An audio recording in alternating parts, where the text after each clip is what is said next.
வாழ்க வளமுடன். இறை வழிபாடு அவசியம்தானா என்று சிந்திப்போமா? தினமும் மறவாத தவறாத நிலையில் சூரியன் சந்திரன் கிழக்கே உதயமாகி மேற்கே மறைவதுமாக நாம் காண்கிறோம். நாம் வாழ்கின்ற பூமியின் சுழற்சியால், அந்த சந்திரனின் சுழற்சியால் அதன் ஒளியாற்றல் தினமும் தேய்ந்து மறைவதையும் காண்கிறோம். இத்தகைய சுழற்சியை தருவது யார்? நாம் வாழும் இந்த பூமி, சந்திரன், சூரியன், நம் அண்டை கிரகங்கள், நட்சத்திரங்கள் ஆகிய எல்லாவற்றையும் தாங்கி மிதக்க விட்டு கொண்டு சுழற்றிக் கொண்டிருப்பது யார்? அது இயற்கையா, இறையா? இயற்கை என்று விஞ்ஞான அறிவு சொல்லுகிறது.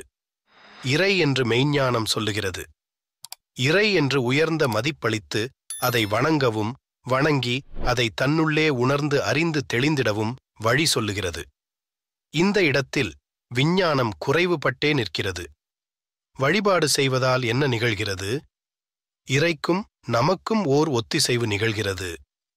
அதையே கடவுள் என்றும் சொன்னார்கள். இந்த இறை வழிபாடு எப்படி இருக்க வேண்டும்? எல்லாமே தானாக இருக்கும் இறைக்கு நாம் ஏதேனும் கொடுத்துத்தான் வழிபட வேண்டுமா? இல்லவே இல்லை. பிறகு எப்படி? இறையானது தனது ஆற்றலால் இந்த பிரபஞ்சத்தை முழுதாக தாங்கி அன்பும் கருணையுமாக உலகத்தையும் காத்து வருவதை உணர்ந்து கொள்கிறோம்.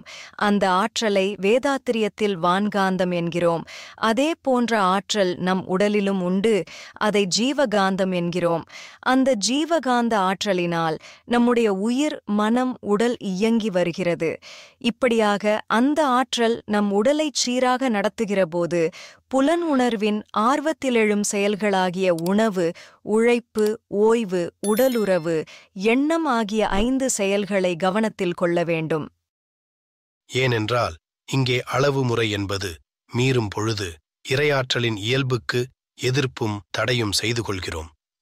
இயல்பிலேயே இந்த உணவு, உழைப்பு, ஓய்வு, உடலுறவு, எண்ணம் ஆகிய 5 செயல்களை மீறினால் அதற்கான தண்டனையும் அதன் வழியாகவே கிடைக்கும். உடலும் மனமும் உயிரும் பாதிப்பாகும். இது உண்மைதானே?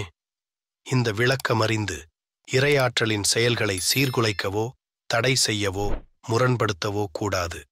இதுவே நாம் இறையாற்றலுக்குச் செய்ய வேண்டிய, வழங்க வேண்டிய உண்மையான இறை வழிபாடு ஆகும்.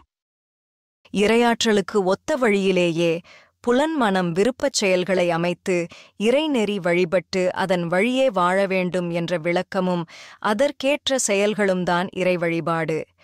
எனது உடல், உள்ளம் இவற்றில் இறையாற்றல் அதன் அருட்செயலை ஆற்றுவது போல் எல்லா மனிதரிடத்திலும் செயல்புரிகின்றது. சீவனின் உடலில் மாத்திரமன்று எல்லா சடப்பொருளிலும் அவ்வியற்கை ஆற்றலின் அறிவாட்சித் தரத்தை மதித்தும் நான் செயல்புரிய வேண்டும் என்ற இறையுணர்வில் தெளிந்த அறிவின் விழிப்பில் வாழும் வாழ்க்கையே உண்மையான இறை வழிபாடாகும்.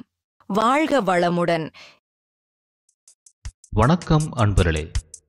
வாழ்க வையகம், வாழ்க வளமுடன். வேதாத்திரிய சேனலோடு இணைந்து கொள்ளுங்கள்.